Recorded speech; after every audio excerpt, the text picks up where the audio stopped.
Lendas da Ciência. Nascer. Distribuição Sinapse. Versão brasileira RGA Rio.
Qualquer que seja o momento da história, em qualquer comunidade ou civilização das mais elaboradas, ou em uma tribo que chamam de primitiva, é possível encontrar um saber antes do surgimento da ciência. Há quase sempre números, formas, classificações de animais e médicos.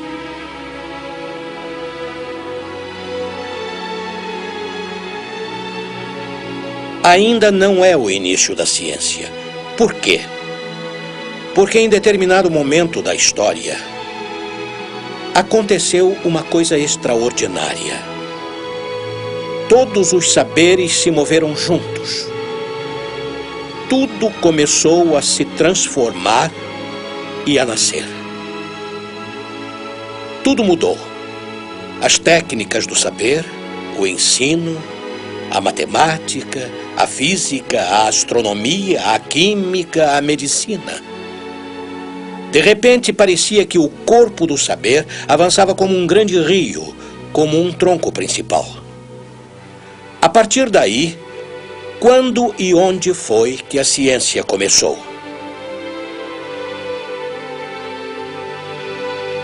Dizem que ela começou na China, Índia, Babilônia, no Egito. Mas em todos esses países e naqueles tempos, este grande movimento não ocorreu por completo. Só que no século V e VI a.C., nos países em que se falava grego, este enorme movimento aconteceu. E desde que este grande movimento começou, nós nos referimos a ele como a nossa nascente, como se ainda fôssemos crianças gregas.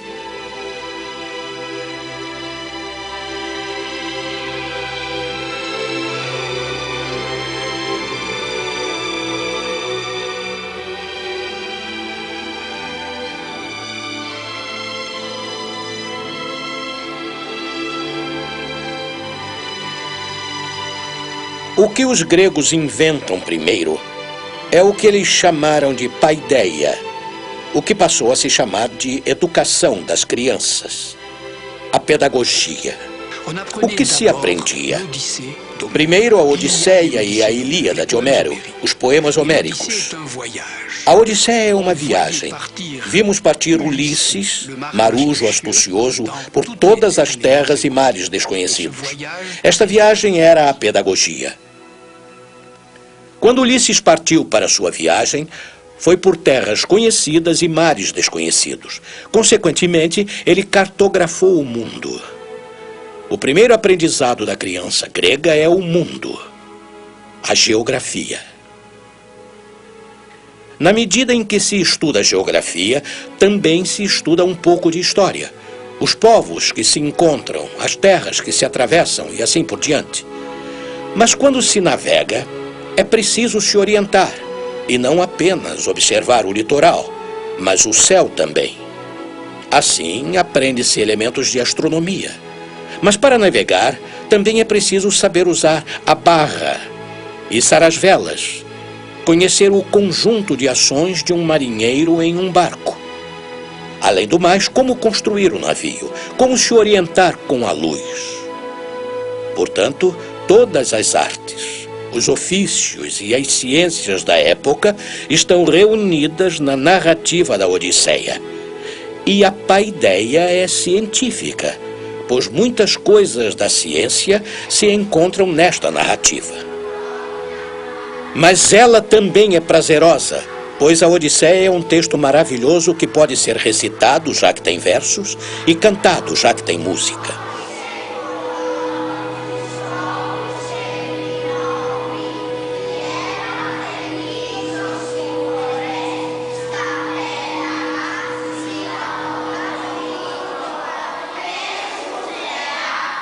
A ciência grega conheceu escolas.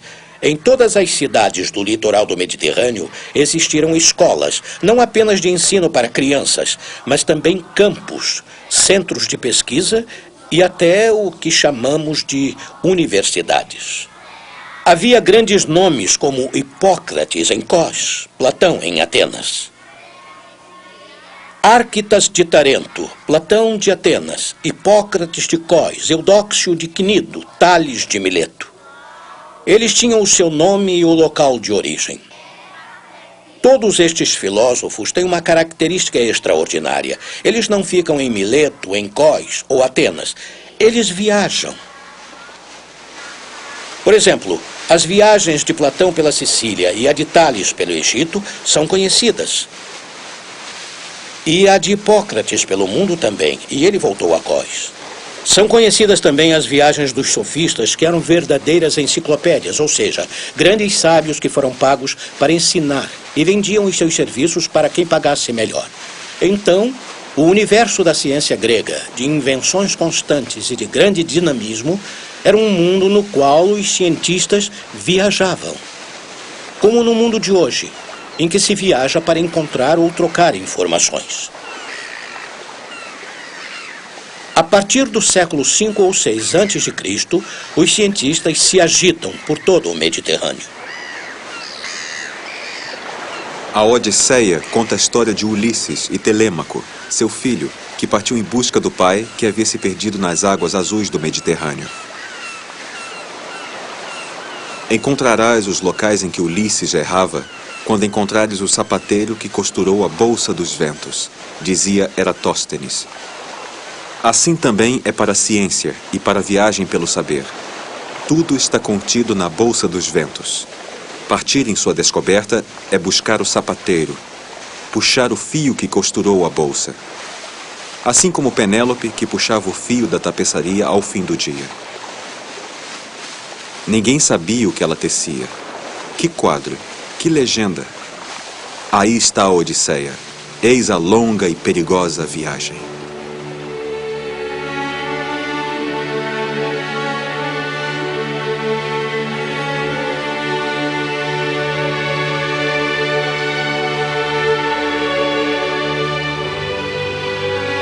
Em um local muito pequeno, entre o litoral turco e algumas ilhas do Mediterrâneo, há 2 milênios, como um trovão, aconteceu uma invenção.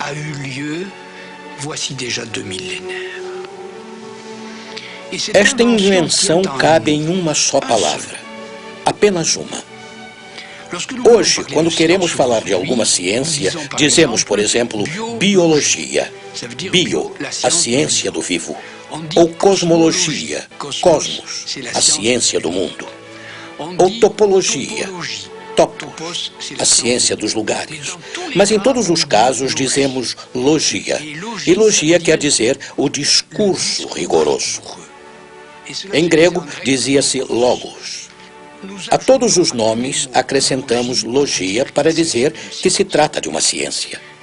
E esse logos, que queria dizer palavra ou discurso em grego, significa na ciência a relação de A sobre B. Melhor, a dupla relação de A sobre B é igual a C sobre D. E eles chamavam isso de analogia. E esse logos, ou relação, foi inventado exatamente nesse local. Vejam como.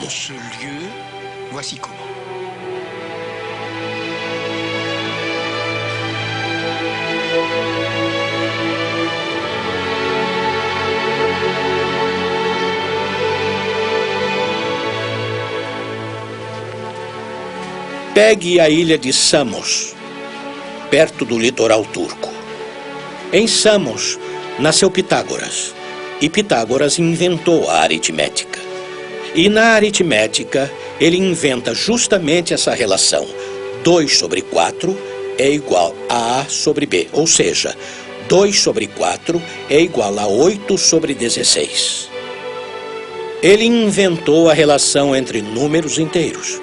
Portanto, números que cedo ou tarde passariam a se chamar fracionários, que por sua vez se chamariam racionais. Toda a teoria dos números vem daí.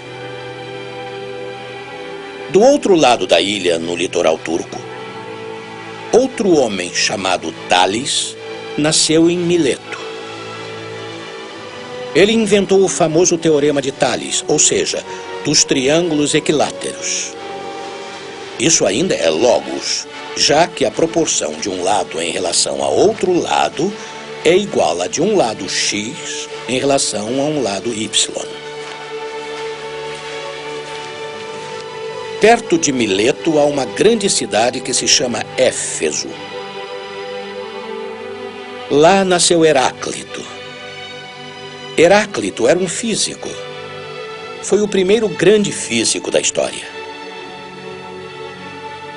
Ele descreve os fenômenos do mundo, a evolução das coisas, a passagem do tempo, as aparências. E por trás das aparências, ele procura a causa das coisas. Esta causa se chama logos. O logos aritmético, o logos geométrico, o logos físico.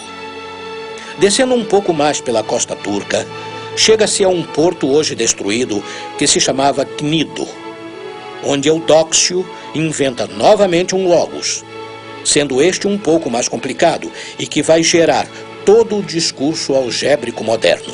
É o logos da álgebra. Voltemos à costa turca e vamos para as ilhas.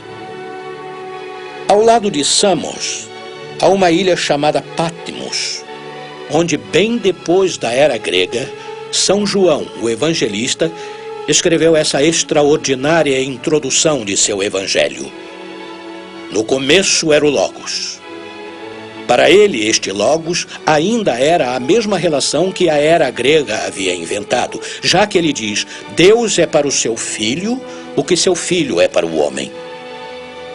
Portanto, ele reforça a analogia e a igualdade das duas relações, em um espaço extremamente pequeno, que pode ser visitado em 2 dias em um barco à vela, entre o atual litoral turco e algumas ilhas dispersas ao longo deste litoral. Há 2 milênios, nascia o que nos tornou espíritos rigorosos, o Logos e a relação da língua grega. Des esprits rigoureux, c'est-à-dire le logos et le rapport de langue grecque.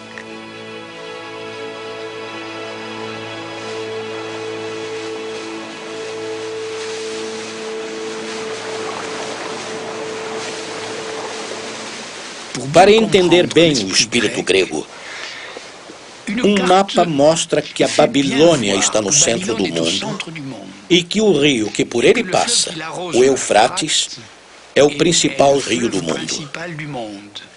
E toda a população em volta está ao mesmo tempo distante, esquecida e desprezada. Se compararmos esse mapa ao primeiríssimo mapa, que é provavelmente o de Anaximandro, iremos notar que o mapa dos gregos é o mapa do mundo. Todas as terras habitadas estavam lá. A Grécia é um caso particular, mas todo o Mediterrâneo está representado. O mundo mais ou menos circular está representado e cercado pelo rio-oceano. De um lado, há um mapa particular que considera que a sua própria cidade é o centro do mundo. E do outro, um mapa mundi, algo universal.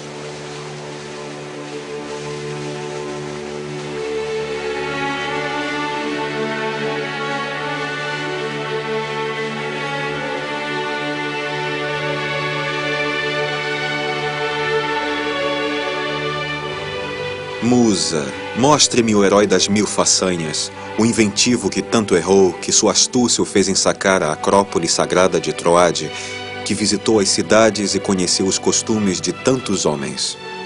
Em seu coração, quantos tormentos do mar ele sentiu quando lutava por sua vida e pela volta de seus companheiros.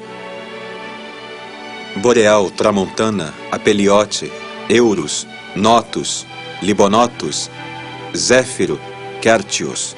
Estes são os ventos que sopram pelo mundo. Eles são os 8 pontos cardeais. Isto é o que sabe Ulisses quando inicia sua viagem a partir de Ítaca em volta do Mediterrâneo. Ulisses é, sem dúvida, um explorador mitológico. Ele deve corresponder a figuras históricas, mas as suas viagens são certamente uma compilação de muitas outras viagens. Mas conhecemos exploradores reais, como Pítias de Marsella. Ele viveu no século IV a.C. Ultrapassou a paideia, a pedagogia, ou seja, a viagem das crianças e a viagem de Ulisses ao mesmo tempo. Ele parte de Marsella, vagueia pelo sul, passa pelo que chamavam de Colunas de Hércules, o atual Estreito de Gibraltar, sobe ao longo da costa espanhola, reconhece as ilhas de Ponant, perto de Ouessant. Ele passa pela Mancha e dá certamente a volta da Inglaterra. Alguns acreditam que ele foi até a Islândia. De qualquer forma, ele explorou a Escandinávia, o que hoje chamamos de Noruega, Suécia e as costas da Finlândia. Portanto, ele tem uma vasta experiência de países e mares, além das terras habitadas, ou seja, do Mediterrâneo. E estamos praticamente convencidos de que ele fez essa viagem por vários motivos. Primeiro, porque Plínio o Antigo, em sua História Natural, descreve com muita precisão uma obra que ele teria escrito, que não existe mais, obviamente, e chamava-se Oceano. Nela, ele analisa a força das marés na costa bretã, com os ritmos das marés a partir da Lua. Ele estava quase convencido da influência da Lua nas marés, que já era conhecida desde o século IV por Pítias de Marsella. Eu verifiquei nesse golfo tranquilo a influência da lua nos mares. Neste momento, Artemis, a nossa embarcação, exibe todo o seu esplendor e o mar avançou mais do que ontem e se retirou ainda mais longe. A diferença de altura parece ser 4 vezes maior, o que me parece enorme.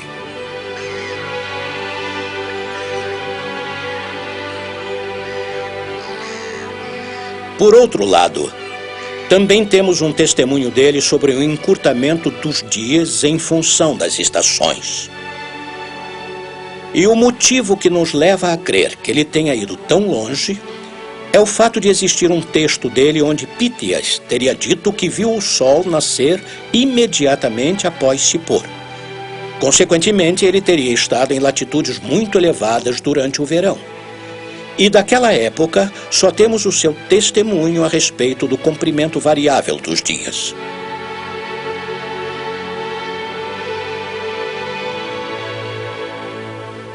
Finalmente o sol surgiu entre as nuvens cinzentas. Pude calcular os números que formam uma relação entre a sombra e a altura do gnomon. Estamos nos aproximando do solstício e o dia ainda é mais longo aqui do que em terras bretãs setentrionais. Foram mais de 19 voltas na ampulheta. Enquanto eu tentava explicar aos homens da terra que eu queria ir para Thule, esses bárbaros nos mostraram o local onde se encontra a Casa do Sol, onde o sol tem o seu trono e o seu leito, pois é ali que ele se põe e é ali que ele nasce. Segundo outros historiadores, parece que ele também teria inventado a noção de latitude. Como foi inventada a latitude? Quando se olha para um quadrante solar, todo mundo pensa que ele dá as horas. Mas para os gregos, o quadrante solar não indicava as horas. Era um observatório astronômico que dava o comprimento da sombra no dia mais curto e o do dia mais longo. os solstícios de inverno e verão. c'est-à-dire aux deux Ele dava o solstices comprimento da sombra no dia do equinócio. et il donnait la E longueur quando du se monde marca o ângulo formado pela haste do gnomon ou do quadrante solar, a extremidade do gnomon e o ponto da sombra do equinócio, obtém-se um ângulo que é exatamente o ângulo da latitude. E é esta observação que foi feita pela primeira vez por Pythias de Marsella. Ele notou que este ângulo estaria na altura do local considerado. que cet angle-là était la hauteur du lieu considéré. Em relação ao comprimento do gnomon e o da sombra, posso afirmar que estamos neste momento a mais de 9.000 etapas de Marsella, acima da linha mediana do mundo. Agora o dia dura cerca de 18 voltas na ampulheta, mas os bárbaros me mostraram que durante o inverno o Sol só aparece no horizonte a 9 côvados, o que concorda com a altura do Sol na posição de Marsella. O inventor da latitude não pode carregar mais do que 3 títulos de uma vez. Ele é astrônomo, pois o quadrante solar é um observatório astronômico. Geógrafo, já que determina a latitude do local. E geômetra, pois só pôde descobrir isso graças a um teorema relativo à igualdade dos ângulos alternados. Para encontrar o ângulo da latitude, também é preciso uma operação no esquema indicado pelo gnomon. Portanto, o seu exemplo é interessante para relacionar a legenda com a história. De um lado, temos a exploração do planeta Terra, de sua figura, sua medida e a relação que pode haver com os desenhos geométricos, ou seja, pontos, ângulos, linhas retas e as medidas.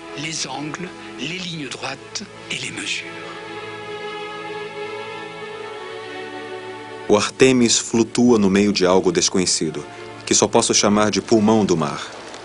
Não é gelo, não é ar, nem é água.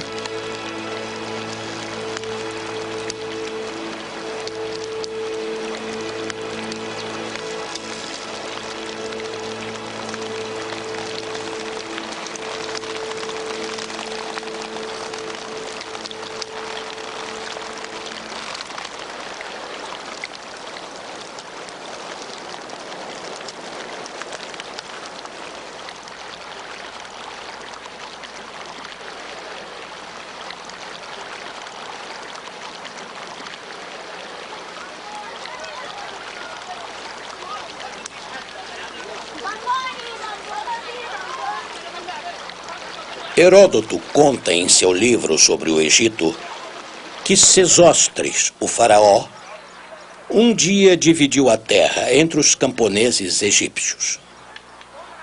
Cada um tinha o seu lote e trabalhava o seu pedaço de terra. Ele avisa que durante os períodos de cheia do Nilo, quando as águas cobrem completamente os campos, podia acontecer que, ao se retirar ou chegar, as águas do Nilo arrancam uma parte deste campo. Há um desabamento do terreno e o camponês egípcio é lesado. Claro que a divisão das terras do faraó era uma partilha que garantia a subsistência e a propriedade de cada um. Mas, sobretudo, o faraó podia calcular a parte do imposto. Quando o camponês se via sem uma parte de seu terreno, ele ganhava menos dinheiro e queria pagar menos imposto. Então, diz Heródoto, o faraó mandava ao local um funcionário real que chamavam de Arpedonapte, palavra complicada que queria dizer o homem com a corda na mão. Era o geômetra, no sentido ainda usado hoje daquele que vem tirar as medidas no terreno. O Arpedonapte chegava ao local, media o pedaço de terra que faltava. A partir daí, deduzia o imposto que o camponês não iria pagar. Nesta história, temos ao mesmo tempo a divisão das terras e o desenho de cada campo: quadrado, retângulo, losango. Depois temos o desabamento do terreno, que tira uma parte da plantação do camponês, e a relação entre a superfície da terra e a avaliação do imposto. A partir desta história, Heródoto deduziu que foi provavelmente daí que nasceu a geometria. Metro quer dizer medir, e geo é a terra, portanto, medir a terra. Seria daí que veio a geometria abstrata? Eis a questão.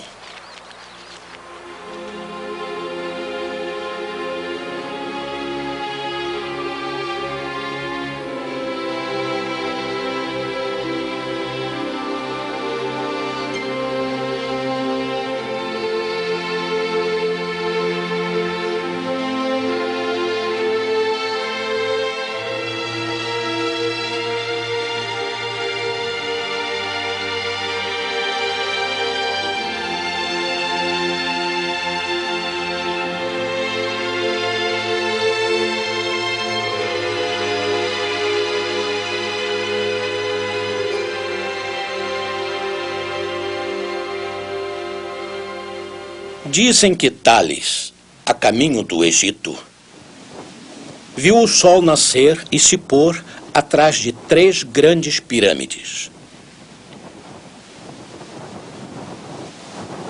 Medindo a sombra que estas pirâmides faziam diante do sol, ele relacionou esta sombra com a que seu corpo fazia na mesma hora. Portanto, temos a pirâmide em pé, a sombra comprida espalhando-se por trás da pirâmide. Temos o homem em pé com sua sombra na areia. Aí estão 2 triângulos. E ele observa que a relação entre a altura de uma pirâmide e a sua sombra é a mesma do que a de seu corpo e a sombra dele.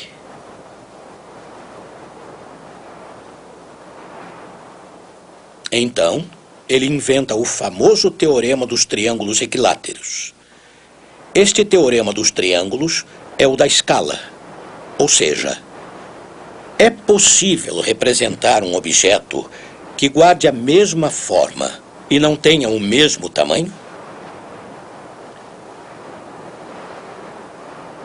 Não variação de forma por variação de tamanho. Este é exatamente o problema da escala. Vemos que é possível, como foi para Pítias de Massélia, fazer uma relação entre a geografia, que traz a questão do mapa, da representação e da escala, e a geometria, que é a invenção do teorema dos triângulos equiláteros e provavelmente a invenção do primeiro de todos os teoremas, o da própria geometria.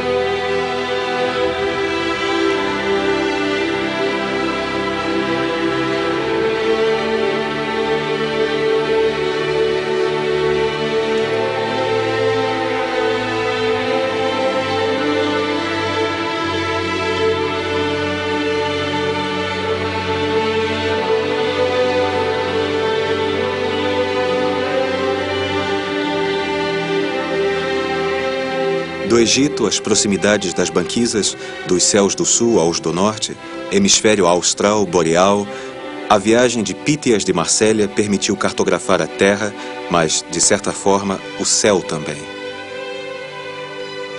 O céu dos gregos não é o mesmo na Islândia descoberta por Pítias, nem no Egito, onde estiveram Tales e Eratóstenes. A viagem permitiu que céu e terra aumentassem juntos. Ulisses deve ter visto constelações próximas da atual Tunísia que não podia ver no céu de Ítaca.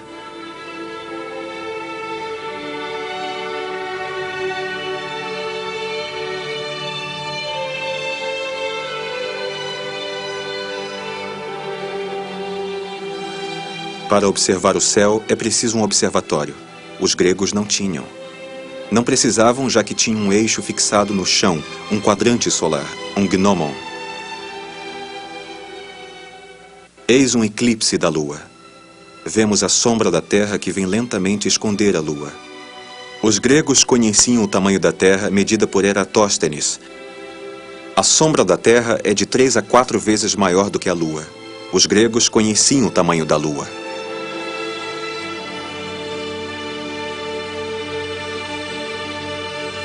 E aqui, Aristarco de Samos estimou a distância relativa do Sol e da Lua para a Terra, tirando medidas em um triângulo construído com a maior precisão possível, de modo a ficar igual ao triângulo retângulo formado pelos 3 astros.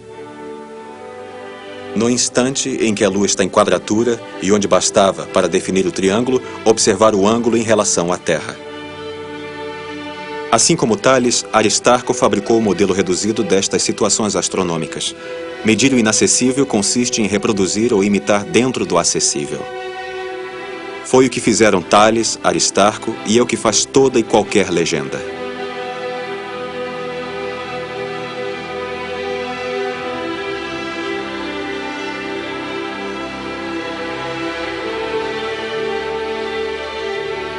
Algumas estrelas se movem no céu. É possível seguir as suas trajetórias, sobretudo uma delas que parece estar sempre indo e vindo. É o planeta Marte. Como explicar esse fato estranho? Há 2 esferas, uma na outra. A primeira contém estrelas fixas, a segunda, astros errantes, os planetas. Estas 2 esferas giram uma dentro da outra. É esse movimento que explica o mundo. Esse movimento combinado produz uma curva. Eudóxio a chamou de hipópede. Não são esferas que sustentam os astros. Hoje sabemos disso. É uma força, a da gravidade universal. Mas a explicação de Eudóxio tinha o mérito de oferecer um modelo.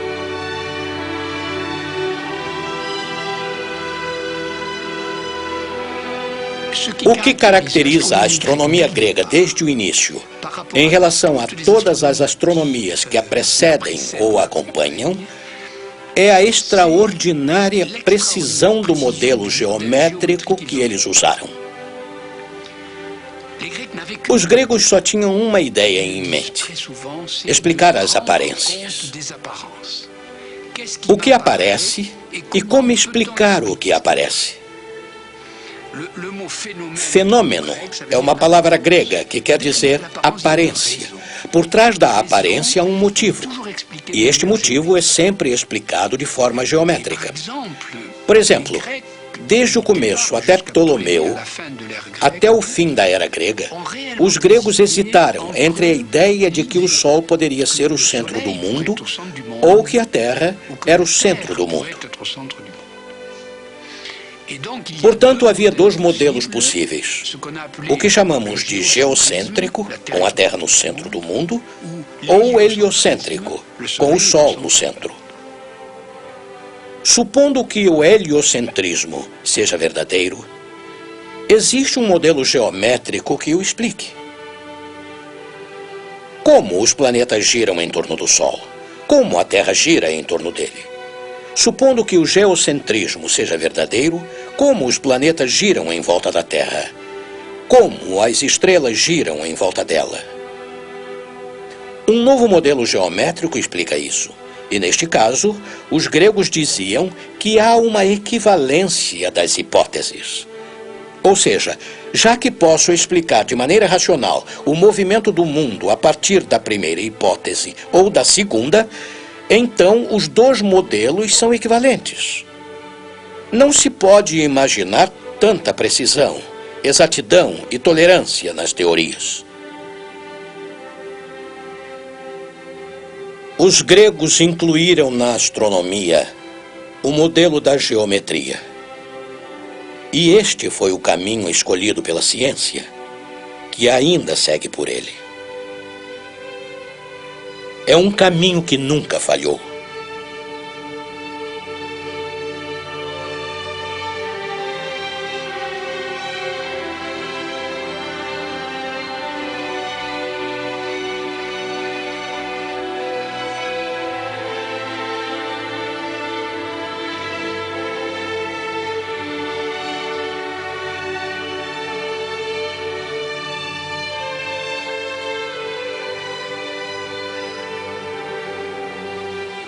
O que é apaixonante no caso da música é, em primeiro lugar, a aplicação da ideia de harmonia musical em toda a física e no mundo. Quando Platão escreveu o Timeu, que é o diálogo que relata a criação das coisas ou a fabricação do universo, a ideia de harmonia estava sempre presente, tanto para explicar a circulação dos astros e a forma do céu, quanto para explicar a própria mistura das coisas. Sempre existe uma ideia musical, isto é, a gama utilizada para mostrar a estrutura profunda das coisas. Por outro lado, uma das teorias para explicar a criação da matemática grega é exatamente a música. Conta-se que Pitágoras, voltando de um passeio, tinha ouvido o ferreiro trabalhando. Ele tinha ouvido o barulho do martelo na bigorna. Voltando para casa, a lenda diz que ele teria pendurado no teto cordas com pesos e teria buscado correspondências sonoras com o comprimento das cordas. E assim ele teria inventado o que chamamos de gama, isto é, a progressão das notas em função do tamanho das cordas. Talvez seja através da música que o milagre grego tenha se formado. E existe uma boa demonstração disso no momento em que Euclides, o maior escritor de língua grega para a matemática, redigiu uma obra que relata os problemas musicais e outra que relata a enciclopédia geométrica.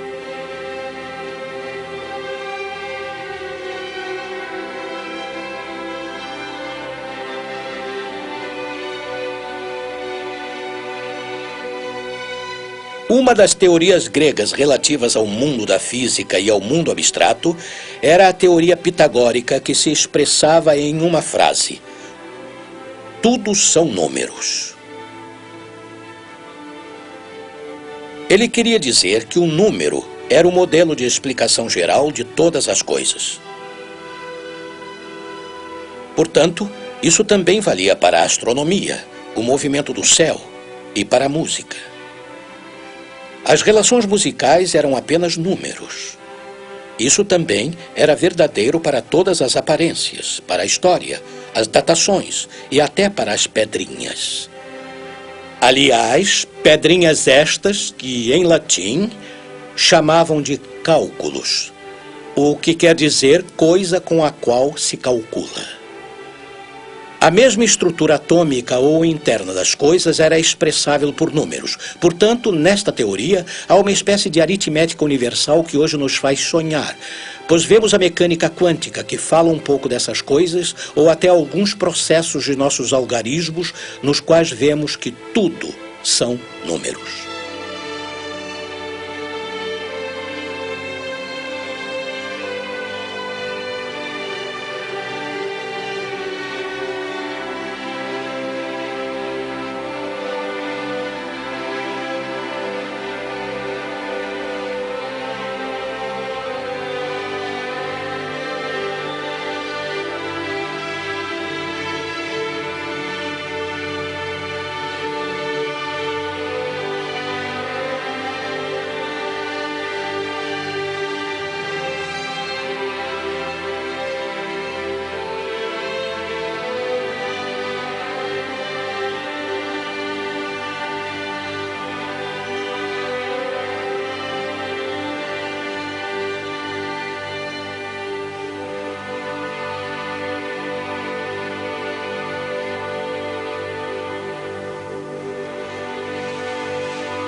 Sobre nossas embarcações, Zeus, aquele que reúne as nuvens, lançou bóreas que sopravam em violentas rajadas e cobria a terra e o mar de brumas.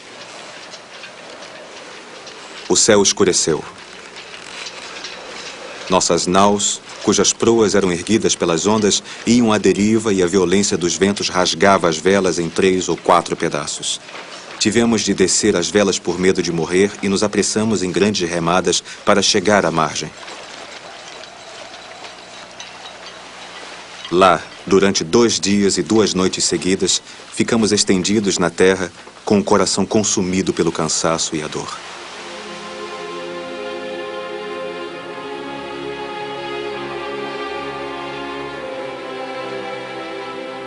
Os gregos se questionavam sobre o que era a natureza, como ela era feita. A grande descoberta dos gregos foi a ideia de que existe uma natureza, uma physis, isto é, uma física. A palavra física vem de physis, que quer dizer natureza. Existe uma natureza inerte e outra viva. É preciso explorar essa natureza quase como se fosse um objeto. Entende-se a explosão da ciência grega, pois esta natureza era independente dos deuses. No fundo, antes das explorações da ciência grega, a medicina e a física estavam sempre misturadas às atividades de algum adivinho, padre ou exorcista, às práticas mágicas ou da história das religiões.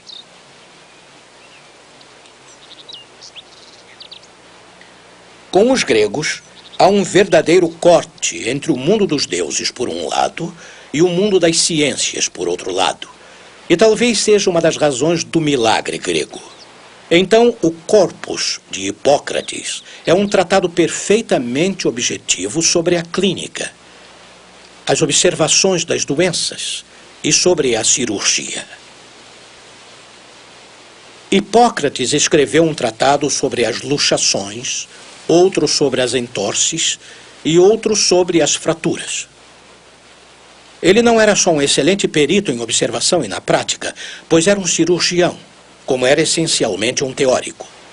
Ele procurou descobrir qual era a natureza dos seres vivos, a natureza da saúde e da doença.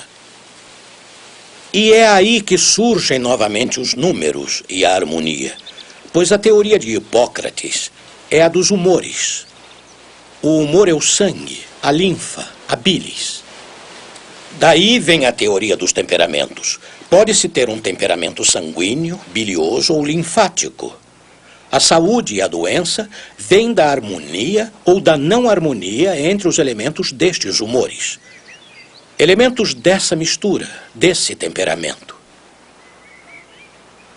Não podemos esquecer que temperamento vem da palavra temperar, que quer dizer misturar. Dentro de nós, esses humores se misturam e podem chegar a uma harmonia ou não. Assim nasce a doença, a dor, o sofrimento, ou, ao contrário, a volta à saúde. O corpo pode ser assimilado a uma paisagem e comparável aos acontecimentos e fenômenos que se descrevem na Terra. Portanto, no corpo hipocrático, existem não apenas estudos práticos, como uma teoria geral do ser vivo, da saúde e da doença. E isso caracteriza perfeitamente a medicina grega e também a farmácia, pois Dioscórides, farmacêutico que corresponde ao que Hipócrates foi para a medicina, também tem uma teoria que supõe que este objeto que chamamos de physis, isto é, a natureza, pela primeira vez é independente dos deuses.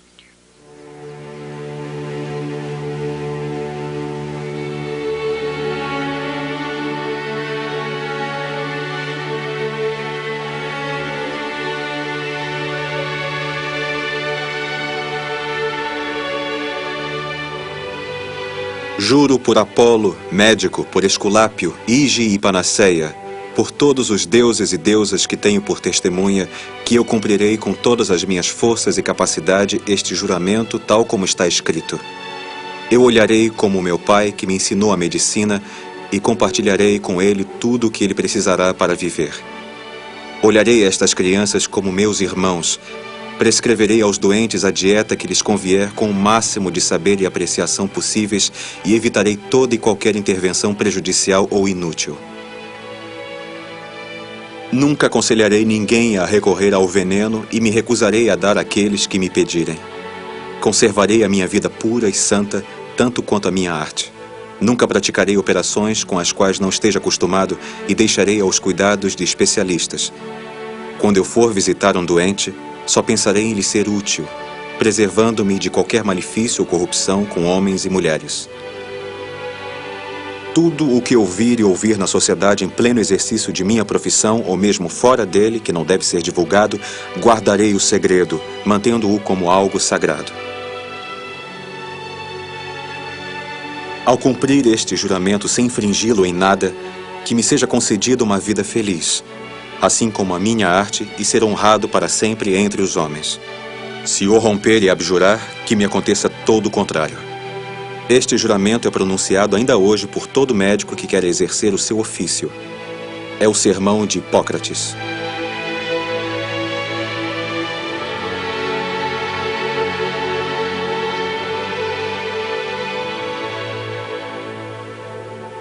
Aqui estamos no fim da viagem. A criança grega, Ulisses ou nós mesmos, visitamos ilhas e continentes. E podemos chamar estas ilhas de ciências ou disciplinas. Vimos o continente da matemática, o da astronomia, o da física, da medicina, da farmacologia. Chegamos ao fim da viagem. Em determinado momento, a ciência grega desaparece. Ela nasceu, sabemos quando, onde, não sabemos bem como, mas sabemos que, em determinado momento, ela para, adormece e desaparece. Ela deixa de irrigar a terra grega, mas tudo que nasce em algum lugar reaparece em outro.